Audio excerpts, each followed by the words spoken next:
The Blocktalk podcast started because of my passion for the property management industry. I wanted to start a conversation and add some value within the industry with a diverse range of people and professionals who can add something extra. As we start out, my aim is that the podcast offers some useful insight into a variety of views, opinions, thoughts, and foresights from our guests, who include business leaders and industry experts. If you enjoy the podcast and want to find out any other information, head on over to brianwelsh.co.uk.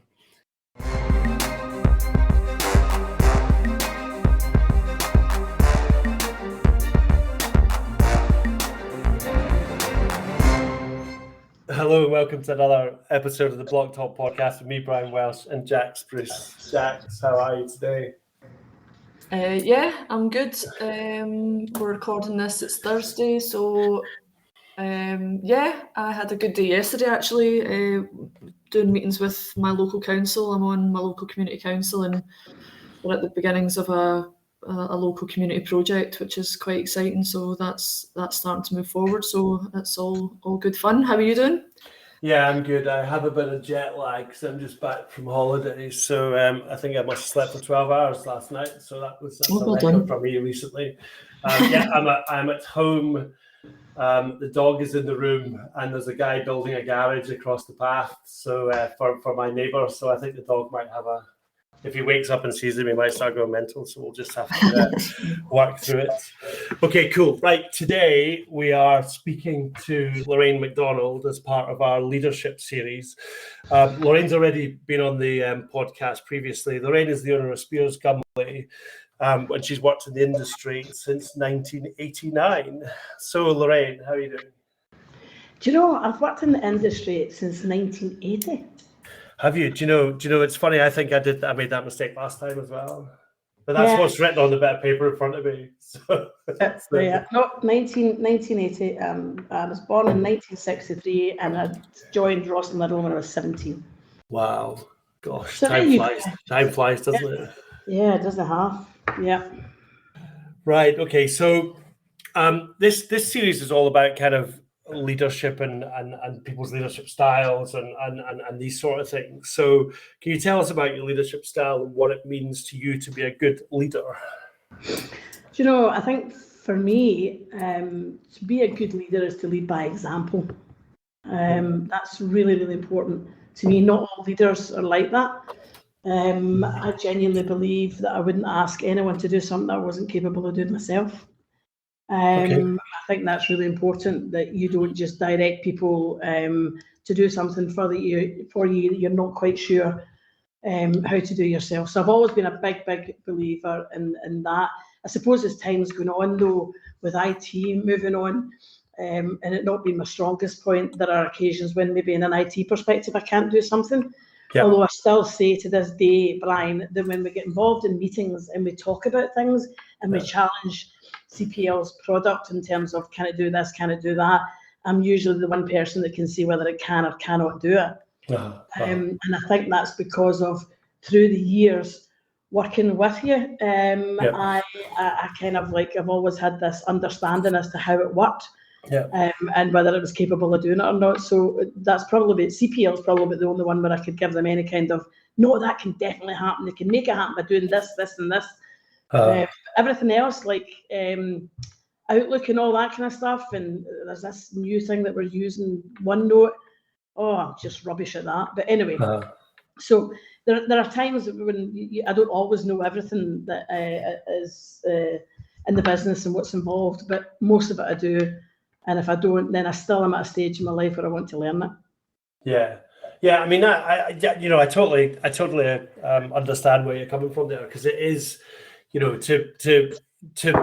be willing to do everything that everybody else in the organization is doing as well, gives them the belief, gives your team the belief that you're willing to get involved in these sort of things, and also that you're willing to kind of make sure you're doing things the right way as well.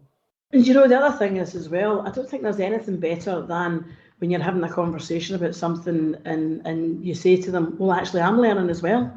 I'm trying to understand this, and let's learn it together. And so there's not this, people looking up to you and thinking, like they're going to look daft if they don't understand what they're being asked to do or what they're being asked to learn. when I'm trying to learn it myself. So I think there's also a kind of there's a kind of mutual respect that should come out of that, in my view anyway, you know, because I often say to staff that I've got where I've got by constantly asking questions. Even to this day, constantly asking questions. Yeah. No, I know what you mean. It's very interesting. I actually had a bit of a fight with a furniture supply company recently, and when I get annoyed with a company, I tend to just go on to CEO emails, find out the email address for the CEO, and fire them an email and say, "Look, I'm not really happy here. Can you do something about this?"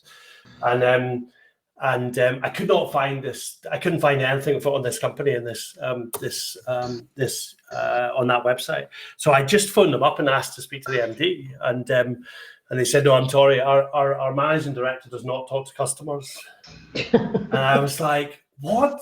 I'm like, "What kind of?" And now this is okay. It's a big furniture company in the UK, but they're not massive. You know, it's not like they've got a store in every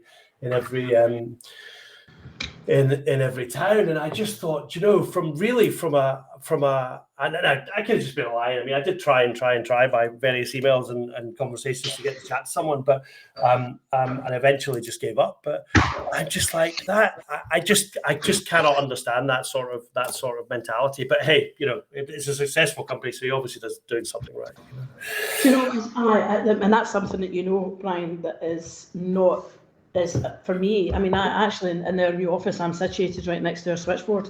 And if I hear a client, you know, in any way being unhappy, or I can hear a conversation in the reception, I'll get the call put through to me. Because I don't want it. You know, I would rather deal with that call and cut through any of the nonsense that might have gone on. I'm sure there's times we've made mistakes and we've had to apologise for it. Of course there is. But there's also times when people might be made unreasonable, and actually having someone with the knowledge to be able to take that call just cuts through it. I would much rather take a call from a client that's unhappy than have to deal with emails and letters and ultimately first tier tribunal cases if it ever went that way. I think it's crazy for people to have that type of attitude. I don't get it. I was recently, just giving your story, I was recently at Gaucho's, the new restaurant that's opened up in West Nell Street. And ambience great, food great, restaurant great. In fact, not food, the steak wasn't that great. And I just said, look, that's where you've let yourself down. That's bizarre. You're a steak restaurant. And done a bit of feedback. And because my feedback was quite constructive, the guy phoned. Wow, okay. And I was like, oh, all right, okay. And offered for me to go in and, you know, get free drinks or whatever. And I said, look, that's not the point. I'm not interested in that. Thanks very much. I appreciate it. And you've definitely dealt with it the right way. But so that you know where I'm coming from, it's not about getting something back, because we had a great night. It was just about giving you feedback. And so I loved his attitude and the fact that he actually picked it up and dealt with it. Yeah, no, I know what you mean. That's a leader. That's a leader for me. That's someone who will lead by example, and we probably no doubt expect the guys that work for him to behave in the same manner. Yeah, and you know, if you pick up that call from your that you hear happening on your switchboard or reception or whatever, then you know you're going to feedback how you dealt with that to your team as well. So you know everyone's learning in that process, aren't they? So 100%, and it is. We're all still learning. Things are changing. Things are evolving. We're all going on about the cost of living, utility bills going up, etc., etc. People are getting much more frazzled, and it's teaching people how to deal with that and how to understand that, you know, you've got to not accept, we've just got zero tolerance for abuse on the phone and things like that, but maybe heated conversations or intolerance just can sometimes come because of, you know, like the position that person finds themselves in. Sure. And so there's a lot of teaching going on just now. There's a lot of, you know, flip it, try and understand where the person's coming from. So again, as a leader of a business, and my exec team are all the same, is very hands-on just now, because we need to be at the moment. No. I you know, the one thing that crossed my mind when all of this, when cost of living and utility costs started going up, I just started thinking about the number of calls that you know, my clients, you guys, and other facts in the industry are going to start getting, because you know, I mean, you know, things are tight anyway, and these numbers are going up by percentages you just would never have imagined kind of 2 or 3 years ago. So I can imagine it's going to be a it's going to be a more difficult thing to deal with over the next kind of 12, 18 months. Yeah, it is, and what people won't realise is that landlord supplies are deemed commercial. Yeah. So commercial rates are going higher than domestic rates. Domestic rates are horrific enough. Yeah. But commercial rates are higher. Wow. So even in a residential building, a landlord supply that supplies the common areas is deemed commercial. Commercial, yeah. I did not know that. Wow. Yeah. Okay. So yeah, no, I can imagine. A lot to contend with. We're kind of hoping the next big thing we deal with is insurance, but we're kind of hoping that the market's not just as hard yet with that. Yeah, I can understand. Yeah. So what would you say is the culture in Spiers Gumley, and how do you nurture it? Do you know, I think we've got a good team culture, and that has come almost like verified by new members of staff that join us. We have teams within the business, but no matter what team you're in, there's other people in that team will help. So we've got a culture of, it's not just, there's not this tunnel vision in relation to what that person does. If someone's sitting next to them or across from them struggling, they'll help them out. And the only reason that jumps out at me, genuinely, Brian, literally recently someone joined the business and we're going through appraisals at the moment. And they've said they just are kind of blown away by the level of support that they get, not just from the exec board and their team leaders, but from their colleagues. Yeah. And that comes from, I've always wanted to, in my business, have people just want to help one another. And I know it sounds cliched and it sounds like something you'd hear in an American TV program, but genuinely, it's like, if somebody's struggling with something and you've got the answer, give them it. Yeah. And if you've dealt with a scenario before and you've been through a scenario before, then help them get through, the same scenario. There's a real team spirit, and that's not a sales pitch. It just genuinely is, and that's not just coming from me. That's coming from feedback from people that have joined the business in the last few months, and actually people coming from different backgrounds as well, which is great. So there's that. I would say that's a big thing within the business. Yeah, I think for me, there's been a bit of movement in this market of people over the years, and I think it I don't know whether it's more prevalent now or less prevalent now. I'm not sure. I mean, I walked into a customer yesterday, and the guy who kind of I said hello to first, I'm like, I know you from somewhere, but you're not from here.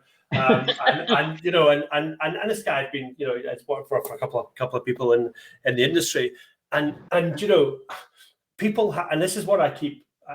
Something that I feel very strongly about. People have a choice who they work for, and just because you pay them a salary does not mean they're going to work for you, because they can probably get the same salary or a similar salary somewhere else. And in fact, there's a whole raft of people who talk about the fact that actually money is sometimes not the biggest motivator. It's the culture of the business that you work within and how you are treated as an individual that means more. So if you're in a quite I guess a close smallish industry, which you are, then you've got to make sure that you get that bit right, because and be that employer of choice kind of thing. Well, absolutely, and I'd like to think that that was the case. I'm not 100% sure though, because I think I got a reputation in the business, Brian, for being a tough cookie. So when people come in that have been in the business for a long time and get to know me, they're like, oh my goodness, you're not what I thought you were going to be. And I'm like, well, that's fine. Doesn't really make any difference. If you come in here and you find that your working environment and the ethos in the business is good, then I'm delighted. And it's something I've strived for all of my life, is that I don't want people to come into their job dreading coming in the morning and waiting until 5 o'clock or whatever to clock off, because you spend half your life in your job. And why would you want to be miserable half your life? And so it's something we've worked really, really hard to try and do, and I think we've succeeded. And as I say, some new people that came from other businesses and other property management companies have now realised that it's a good company to work for. Yeah. You've got lovely offices as well. So Yeah, that helps. Fresh air offices. You have no idea. yeah. No, I know what you mean. Brilliant. Okay, so thinking about your kind of the beginning of your career, what's the one thing you wish you had known when you started out? Crikey. What's the one thing I wish I'd known? God, I remember this when I was actually completing these questions, and I didn't have an answer for that one. I'm a massive compartmentalist. I put things in compartments, move on, and don't really think back. I've often been asked a question about, do you have any regrets? And the one answer that I always have is that I wish I'd went to university. And the only reason for that is because I think they look as though they have an absolutely bloody amazing time. And I probably missed that bit of my life, and I think I would have enjoyed it. But not necessarily for the qualifications, because frankly, I don't think I could have done any better than I have with 3 O-levels. So I don't really reflect back and think, crikey, I wish I'd known that then, because I'm just not that type of thinker. I'm just not that type of person. I'm constantly looking ahead and looking forward. That's really interesting, actually, because no, that is really good, because I guess you don't allow baggage to hold you back then, which is a great way to be. And I wholly agree with your university comment, by the way, because having paid for my eldest son to have an absolute ball for the last 4 years, I wish I'd done it, but again, so but not for the qualifications, just for the good time. So 100%. And I'm often asked the question, Jacqueline, this will be quite interesting to you. I'm often asked the question about, there's all the stuff that's going on about, women in business and how they're treated and how they've been treated throughout the years, and things like that.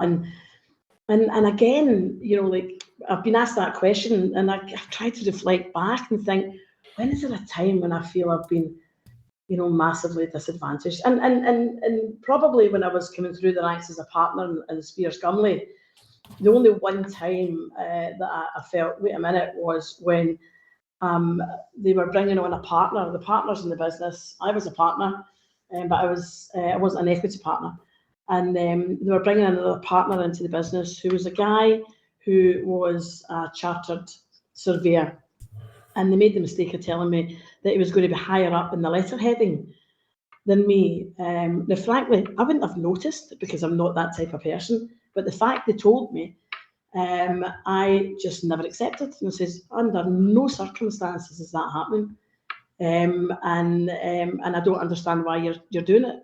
It makes no sense. I run the biggest part of the company. It makes profit. But all of a sudden you want to get somebody to leapfrog me in the letterheading. Now again, I repeat, I would never have noticed. Yeah. But it was just the fact they said it. So things like that, yeah. But was that major? No, because I fixed it, I fought it, and it never happened. But I'm often asked questions like that, and I often try to think back and think, crikey, I think because I do move on, and I don't carry baggage, that I don't really, it's not there in my memory. Yeah. That's a good way to be fair. It's a good way to be. No, life's too short. You've just got to move on all the time. Yeah. So if you had 10 times the budget you have now, what would you spend it on? If I had 10 times the budget that I have just now, it would be to do more probably for the staff, and recognise a lot more of what they do, because it's a tough industry to work in. And people think property management's massive fees and all that kind of stuff, but consider the amount of work that we do in many developments. When you compare it to Midlands and London, there's big differences. So if I had that, I'm not saying necessarily financially. I just mean making sure that 100% their work environment was great, looking at the flexibility of working as well, and ultimately you'd love to be able to say that if I had 10 times the budget, I could staff up for us only to work 4 days a week, because I genuinely believe that quality of life is really important. So maybe that's one of the things I would do, is I'd get adequate staff to allow us to work 4 days a week, etc. So things like that, where I would like to enhance what we do for the staff, which would ultimately enhance what we do for the clients. Yeah. Okay, good. I like that. I have to say, I have always thought about this kind of 4-day week thing, because it was funny because the other day we in Inside Liga we have a culture profiling thing that we do. So we use this thing called Friday Pulse, okay, and every single week on a Friday it asks you how happy are you at your work this week, okay, and we get a really good engagement with it. We get about 90% kind of engagement every week, and it fluctuates because at the end of the day something can happen when someone's unhappy. You know what I mean? If the sales guys haven't hit their target, then they'll be unhappy and these sort of things. And we do this culture profiling every quarter, which asks a whole lot of questions as well. And it allows us to kind of work on things within the business. And one of the things that came up was work-life balance, okay? And the exec team's work-life balance score was quite low. And someone said to me, that can't be you, Brian, because you only work 4 days a week. Because I don't work a Friday, okay? But that's actually a complete and utter joke, because the only reason I said I work on Friday is so no one books anything in my diary. So it means I can get to do what I want to do on a Friday. And and sometimes I go play golf, and that is true. But most of the time, I actually do work. But I've always looked at companies that do a 4-day week. And I'd love to get there, but it's affording it, because at the end of the day, your margins and your pricing is based on the business model you have at the moment. So if you then have to put in another 5 to 10 people to actually cover that sort of process, then that your business model goes out the window. You have to put your prices up, So. Exactly, and there's also jobs like for I would love to be able to do more of the flexible working, but an inspector's job in here, for example, they may, let's say we're working 4 days a week, and on the day that they're off is a day that there's a massive problem, a massive flood in one of their properties, and there's a fire in one of their properties, or there's something kicks off, and one of their colleagues has got to pick that up. We genuinely tried it in our residential letting, and it never worked, and even the people doing it agreed it never worked. So it would have to almost be along the lines of a kind of job sharing type thing. And again, it's working with that. It's making sure that you've got the staff that are, you're going to sustain the level of staff and keep them here, because it's like teaching people more and more and getting them to understand properties. Because property management, and any of the guys that you're interviewing will tell you that it's for the type of job that it is, you're expected to be all things to all men. You're expected to understand needs and conditions, working at height, understand a bit about gardens, loads and loads of different things. So there's a lot to learn, and you need to make sure your staff are going to be here with you for a period of time, so that you're not having to constantly teach people the whole time about property management. And if you imagine you had a job share scenario and then somebody drops off and doesn't want to do 2 days, and it just, the management of that becomes very, very difficult. So it's trying to strike a balance. And how we do that going forward. And we're in baby steps just now. We're literally just come back after COVID, so we've got a lot to catch up on, a lot to do, and we are looking at we've got a situation where people are allowed to work at home if we've got projects, etc. And it's working well. But then we're like, how do we develop this? How do we make this a wee bit different, and and ensure a wee bit more of quality of life for the staff? So it's hard work. It's difficult. No, I can understand that. At the end of the day, building a good culture within an organization is not just, sticking some motivational things on the wall. It is hard work. You've got to be able to allocate the time to do it if you want to have that, a good culture in your workplace. Yeah, absolutely, 100%. So how do you deal with difficult situations? How do I deal with difficult situations? I probably deal with them differently now from where I did years ago. Years ago, I would have been like a bull in a china shop, trying to find the answers to things and demanding this and demanding that. And I think as I've got older, I just take a step back, think about things logically, never have a knee-jerk reaction to anything. And it's quite good as you get older, because you tend to realise that it's the best way of dealing with things. Yeah. Instead of having, so you've got complaint that's come in, for example, or there's something, major happened within a department with a member of staff or whatever, there's no point in rushing in because you very quickly make the wrong decision. Yeah, sure. You need to just take stock. So I would say that I take more time dealing with difficult situations than I would have in the past. Yeah. Okay. That's interesting. I think the one thing for me is, and you and I have been around the block a few times, I guess, and been in a kind of work environment for many years, and I think management styles have very much changed over certainly the time that I've been. I'm 52, so I remember my first couple of bosses and how they acted and managed the business and me, and I've compared that with how people do it now and how I do it now, and it's entirely changed. So and which is, I think, and for the better, I might add as well. But you can't be experienced of dealing with these things as well. And it is also because you're getting old, Brian, and frankly, you can't think as fast. Well, yes, okay, fair enough. Yes, that might be one of the reasons as well. But never mind. Yes, you can't have a knee-jerk reaction because it's impossible. Yeah. Exactly. Maybe.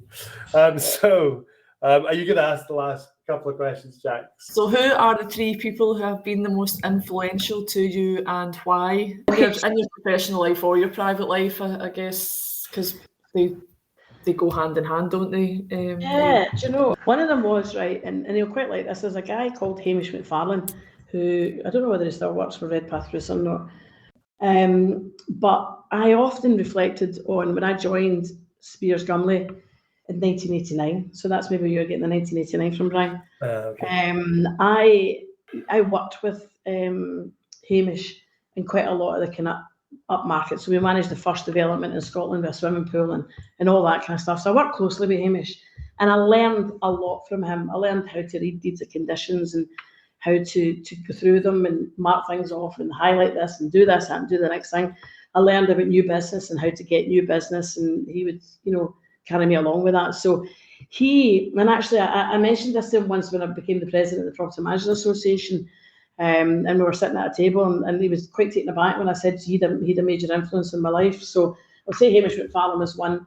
There's another one, and that is like I still play tennis a lot, but I love tennis, and I was one of these guys that was glued to the TV when Wimbledon was on, and I used to watch Chris Evert, and I used to watch Chris Evert being the most well-mannered, calmest and respected person on the tennis circuit, I think, at that time. And actually, believe it or not, that's something that kind of influenced me a wee bit, and how I would deal with people. And it is all about respect, and it's and manners, because I think I've always said it's not money that makes a person, it's manners. And so Chris Evert was one of the ones that popped in. And actually, the other one I'd have to make global is just my family and friends. I'm sure everybody will say a fantastic family and great friends who, throughout the piece have been massively supportive of me, and who I'm an open book. I talk about everything, and they've listened to me rant and rave about many things, and some of them gave me good advice. So I would never it's not necessarily just one individual or 2 or 3, but there's lots of people that have helped me and influenced me. Excellent. Cool. And your favourite leadership book? I have never read a leadership book in my life. Seriously, somebody told me, right, and this is not rubbish, because I've got a habit of saying to people, I've been saying it for years, right guys, flip it. Just try and flip it and think about it from the client side, or think about it from the contractor side, or whatever the case may be. Just flip it and try and see it from the other side. And then somebody said to me, have you read that book? And I was like, I didn't even know there was a book called Flip It. So the only book I've read, and it was a friend that, I'll tell you, it was a friend that had it in their loo.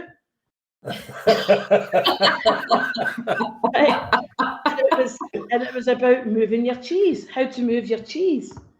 And I was like, oh my God, what's that all about? And then, so literally, it was a really short book. But again, I do use that. I'll say, it's about time you moved your cheese now. And I actually played a trick on the exec board a few years ago when I was like, every time somebody comes into the boardroom, they all sit at the same seat. So I just thought, I'm going to move their cheese. So I sat in one of their seats, and they immediately came through the boardroom door and went, what are you doing there? I said, I'm moving your cheese. Are you saying cheese as in CHEESE? Yes, moving your cheese. Right. Yeah. So there's a book about that. So I read that. Tell a lie, I have read one book. I don't know if it's a leadership book. I think it's more of a book about just changing things. So I honestly, I haven't read a leadership book. I'd be bored, rigid reading a leader. I don't read books, so chances of reading a leadership book are null and void. Fair enough. No, that's good. Just following your own path. I love it. Yeah. Cool. That's it for me, Brian. Great. Okay, I'm gonna make sure I use that one. That move your cheese. I might read it actually. Yeah, I might try and find it. A very small book about moving your cheese, and it's good. It's good because people do get into the habit of doing the same things, and then you kind of upset the apple cart if you move their cheese. And that was quite fun. It was actually Brian McManus, and I don't mind naming him because he'll listen to this podcast. And he literally just walked through the door and was like, oh, right, okay. Why are you there? I think there's something in that, and there's something in everything with these sort of things. But it's all about taking one out of one's comfort zone, isn't it? Yeah, it's about and if you're going to improve yourself, just small bits at a time, and take yourself out your comfort zone, every so often, and kind of and see where that takes you, because you're going to think differently, aren't you? So. Excellent. Right. Well, next time I'm in your office, I'm going to go and sit behind my manager's desk and see if he says anything. So that's interesting. We'll do that for a while. Okay. Well, Lorraine, thank you very much for coming on and sharing all that with us. That was really interesting, and we love having you on as always. Thanks very much. Thanks for that, guys.